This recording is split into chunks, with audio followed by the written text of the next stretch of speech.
VPP Mustafa, ഇതിപ്പോൾ ഈ സുതാര്യത ഉറപ്പുവരുത്തുക വഖഫ് ബോർഡുകളുമായി ബന്ധപ്പെട്ട് വിവിധ സംസ്ഥാനങ്ങളിൽ അഴിമതി കേസുകളുണ്ട് എന്നുള്ള കാര്യം ഒരു യാഥാർത്ഥ്യമാണല്ലോ. ഇന്നിപ്പോൾ റിജിജു പറയുമ്പോൾ കർണാടകയിലെ സാഹചര്യം പറയുന്നുണ്ട്, അവിടെ ലക്ഷങ്ങളുടെ അഴിമതിയുടെ കാര്യം അദ്ദേഹം ചൂണ്ടിക്കാണിക്കുന്നുണ്ട്. അപ്പോൾ വിവിധ സംസ്ഥാനങ്ങളിൽ അത്തരം കേസുകൾ ഉണ്ടാകാം. അപ്പോൾ സുതാര്യത ഉറപ്പുവരുത്താനും എല്ലാവർക്കും നീതി ഉറപ്പാക്കാനുമായിട്ടുള്ള പരിഷ്കാരം എന്നാണ് സർക്കാർ ഇതിനെ വിശേഷിപ്പിക്കുന്നത്. മറിച്ചുള്ള വാദം എന്താണ്? ആ വാദം തീർത്തും അസംബന്ധവും അടിസ്ഥാനരഹിതവുമാണ്. കാരണം നമ്മുടെ രാജ്യത്ത് ഏത് പൊതുസ്ഥാപനവും, ഇപ്പോൾ വഖഫ് ബോർഡ് ഒരു പൊതുസ്ഥാപനമാണ്, ഏത് പൊതുസ്ഥാപനത്തിലും അഴിമതികൾ നടക്കുന്നുണ്ടെങ്കിൽ, തെറ്റായ നിലയിൽ കാര്യങ്ങൾ നടക്കുന്നുണ്ടെങ്കിൽ അത് കൈകാര്യം ചെയ്യാനുള്ള നിയമ സംവിധാനങ്ങൾ ഓൾറെഡി ഉണ്ട്.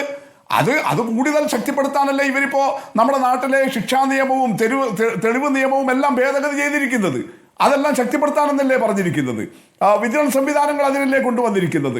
അപ്പോൾ അതുകൊണ്ട് വഖഫ് ബോർഡുകൾ ഉൾപ്പെടെ, വഖഫ് കൗൺസിൽ ഉൾപ്പെടെ എല്ലാ സംവിധാനങ്ങളും നിലവിലുള്ള നമ്മുടെ രാജ്യത്തെ എല്ലാ തരത്തിലുമുള്ള ശിക്ഷാ നിയമങ്ങൾക്കും ക്രിമിനൽ നിയമങ്ങൾക്കും എല്ലാം വിധേയമാണ്. അതുകൊണ്ട് അഴിമതി നടത്തിയതിനോ അല്ലെങ്കിൽ തെറ്റായ നിലയിൽ കാര്യങ്ങൾ നിയന്ത്രിക്കാനോ ആണെങ്കിൽ അതിനുള്ള സംവിധാനങ്ങളുണ്ട്. പക്ഷെ ഇവിടെ എന്താ കാണുന്നത്? നിയന്ത്രണമല്ല, മറിച്ച് അമിതാധികാര പ്രവണതയാണ്. അത് BJPയുടെ സഹജ സ്വഭാവമാണ്. RSSന്റെ ഘടന തന്നെ അമിതാധികാരമാണ്. ആ അമിതാധികാര പ്രവണത കൂടുതൽ വർഗീയമായൊരു വിദ്വേഷത്തിന്റെ കൂടി അടിസ്ഥാനത്തിൽ വന്നിരിക്കുന്നു എന്നുള്ളതാണ്. ഇവിടെ ഇപ്പോ കൃഷ്ണദാസ് പറയുന്നത് ഈ അമുസ്ലിങ്ങളെ ഉൾപ്പെടുത്തിയതിന്റെ ഗവൺമെന്റിന്റെ വിശദീകരണം വന്നിട്ടില്ല. റിജിജുവിന്റെ പ്രസംഗത്തിൽ, കേന്ദ്രമന്ത്രിയുടെ പ്രസംഗത്തിൽ അത് പറഞ്ഞല്ലോ. എന്താ പറഞ്ഞത്? തമിഴ്നാട്ടിലെ ഒരു ക്ഷേത്രത്തിന്റെ സ്വത്ത് വഖഫ് ബോർഡിന്റെ സ്വത്തിൽ വന്നിട്ടുണ്ട്, അത് സംബന്ധിച്ച തർക്കങ്ങൾ പരിഹരിക്കണമെങ്കിൽ അമുസ്ലിങ്ങൾ ഉണ്ടാകണം എന്നാണ് പറഞ്ഞിരിക്കുന്നത്. ഇതാണ് ന്യായമായിട്ട് പറഞ്ഞിട്ടുള്ളത്. എന്ത് ലോജിക്കുണ്ട് അക്കാര്യത്തിൽ? നിങ്ങൾ നോക്കൂ, അത് ഒരു അതിർത്തി തർക്കം ഉണ്ടാവുകയാണ്, ഭൂമി സംബന്ധമായ തർക്കം ഉണ്ടാവുകയാണ്. അതിന് മുസ്ലിങ്ങളുടെ സ്വത്ത് കൈകാര്യം ചെയ്യാനുള്ള ബോർഡിലേക്ക് 2 അമുസ്ലിങ്ങളെ കൊടുത്താൽ പരിഹരിക്കാൻ വേണ്ടി കഴിയുമോ? അവിടെയാണ് നിങ്ങൾ കാണേണ്ടത്. ഇത് അമിതാധികാര പ്രവണതയിലേക്കാണ് പോകുന്നതെന്ന് ഞാൻ പറഞ്ഞതുകൊണ്ടാ. നിലവിൽ രാജ്യത്തുള്ള വഖഫ് ബോർഡ് നിയമം അനുസരിച്ചിട്ട് സ്റ്റേറ്റ് വഖഫ് ബോർഡുകളിലേക്കുള്ള 6 പ്രതിനിധികളെങ്കിലും ഇലക്ഷനിലൂടെയാണ് എടുക്കേണ്ടത്, വോട്ടിങ്ങിലൂടെയാണ്. വഖഫ് ബോർഡിൽ രജിസ്റ്റർ ചെയ്തിട്ടുള്ള വിവിധ സ്ഥാപനങ്ങളുടെ, മുസ്ലിം സ്ഥാപനങ്ങളുടെ സംഘടനകളുടെ പ്രതിനിധികൾ വോട്ടർമാരായിട്ട് വരുന്നു. അവർ ഇലക്ഷനിലൂടെ തെരഞ്ഞെടുക്കുന്നതാണ് വഖഫ് ബോർഡ്. പക്ഷെ പുതിയ നിയമത്തിലെ സെക്ഷൻ 9, 10 ഒക്കെ നിങ്ങൾ വായിച്ചു നോക്കി, 8, 9, 10 ഒക്കെ എല്ലാം നോമിനേഷനാക്കി മാറ്റിയിരിക്കുകയാണ്. കേന്ദ്ര വഖഫ് ബോർഡിലേക്ക് കേന്ദ്ര സർക്കാരിനും സംസ്ഥാന വഖഫ് ബോർഡിലേക്ക് സംസ്ഥാന ഗവൺമെന്റുകൾക്കും നോമിനേഷൻ എന്നാണ് പറഞ്ഞിരിക്കുന്നത്. അപ്പൊ ഇവര് എന്ത് സുതാര്യതയാണ് കൊണ്ടുവരുന്നത്? പക്ഷേ ശ്രീ VPP മുസ്തഫ, ഈ വഖഫ് ബോർഡുകൾ എല്ലാം കൃത്യമായി തന്നെയാണ് പ്രവർത്തിക്കുന്നത് എന്നൊരു അഭിപ്രായം CPM-നും ഇല്ലല്ലോ. നേരത്തെ PSCക്ക്, വഖഫ് ബോർഡ് നിയമനം PSCക്ക് വിടുന്ന ഒരു തീരുമാനം നിങ്ങൾ എടുക്കുകയും പിന്നീട് ആ തീരുമാനത്തിൽ നിന്ന് പിന്നാക്കം പോകേണ്ടി വരികയും ചെയ്തിട്ടുണ്ട്. അപ്പോൾ ആ തീരുമാനം എന്തിനായിരുന്നു?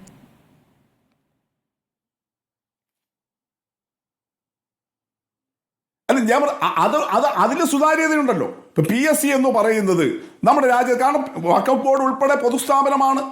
ആ പൊതുസ്ഥാപനങ്ങളിൽ സുതാര്യമായ നിയമനം നടക്കട്ടെ. ഇവിടെ ഞാൻ പറഞ്ഞില്ല, ഇലക്ഷനിലൂടെ വഖഫ് ബോർഡിലെ അംഗങ്ങളെ തെരഞ്ഞെടുക്കുന്നതിന് പകരം സർക്കാരിന്റെ നോമിനേഷൻ, ഭരിക്കുന്ന സർക്കാരിന്റെ ഇംഗിതമല്ലേ നടപ്പിലാക്കപ്പെടുക. ഇവിടെ ഇപ്പോ സ്ത്രീകളുടെ നോമിനേഷൻ പറഞ്ഞല്ലോ. കേരളത്തിലെ വഖഫ് ബോർഡിൽ നിലവിൽ തന്നെ 2 സ്ത്രീകളുണ്ട്. അഡ്വക്കേറ്റ് റസിയ ഇബ്രാഹിമും മറ്റൊരു സ്ത്രീ റഹിനയും. 2 പേർ കേരളത്തിന്റെ. എങ്ങനെയാ വന്നത്? 2013 ഭേദഗതിയിലൂടെ തന്നെ ഇവിടെ സ്ത്രീ പ്രാതിനിധ്യം വഖഫ് ബോർഡുകളിലേക്ക് വന്നു. അത് പുതിയ ഒന്നല്ല. എന്തോ അബദ്ധവശാൽ ഇങ്ങനെ പറയുകയാണ്. ഓൾറെഡി വഖഫ് ബോർഡുകളിലേക്ക് ആ പ്രാതിനിധ്യത്തിനുള്ള സച്ചാർ കമ്മീഷൻ റിപ്പോർട്ടിന്റെ നിർദ്ദേശം വന്നു. 2013 ഭേദഗതിയിൽ വന്നു. കേരള വഖഫ് ബോർഡിൽ 2 സ്ത്രീകൾ വന്നു കഴിഞ്ഞു, ഇപ്പൊ പ്രവർത്തിക്കുകയാണ്. സ്മൃതി ഒന്ന് ഇപ്പോൾ കേരള സ്റ്റേറ്റ് വഖഫ് ബോർഡ് മെമ്പേഴ്സ് ഒന്ന് സെർച്ച് ചെയ്ത് നോക്കൂ. അവർ 2 പേരുടെയും പേര് കാണാം. ആ 2 പേരെയും സർക്കാർ നോമിനേറ്റ് ചെയ്തതാണ്, ഇലക്ഷനിലൂടെ വന്നവരാണ്. കേരളത്തിൽ ഇടതുപക്ഷമാണ് ഭരിക്കുന്നത്. പക്ഷെ എന്നിട്ടും കേരളത്തിന്റെ വഖഫ് ബോർഡിൽ 5 or 6 മെമ്പർമാർ ഇടതുപക്ഷത്തോട് താല്പര്യമില്ലാത്തവരാണ്. കാരണം അത് ഇലക്ഷനിലൂടെ വന്നവരാണ്. അതല്ലേ ജനാധിപത്യം. ആ ജനാധിപത്യത്തെ അല്ലേ നടപ്പിലാക്കേണ്ടത്. അതിനു പകരം നിലവിലുള്ള ഈ സംവിധാനങ്ങളെ ആകെ തങ്ങളിലേക്ക്, ഭരിക്കുന്ന സർക്കാരിലേക്ക് ഒരു അമിതാധികാര പ്രവണതയിലേക്ക് കൊണ്ടുവരുന്നത് എന്തുദ്ദേശത്തിലാണ്? അവിടെയാണ് ഞാൻ നേരത്തെ പറഞ്ഞ പോലെ സിവിൽ തർക്കങ്ങൾ പരിഹരിക്കാൻ അമുസ്ലിം മെമ്പർമാരെ കൂട്ടിക്കൊണ്ടുവരികയല്ലോ വേണ്ടത്.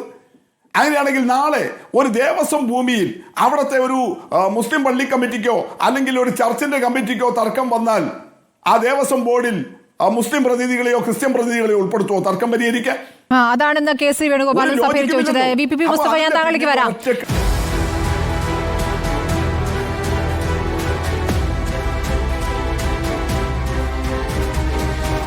ഡിബേറ്റ് വിത്ത് സ്മൃതി പരുത്തിക്കാട്.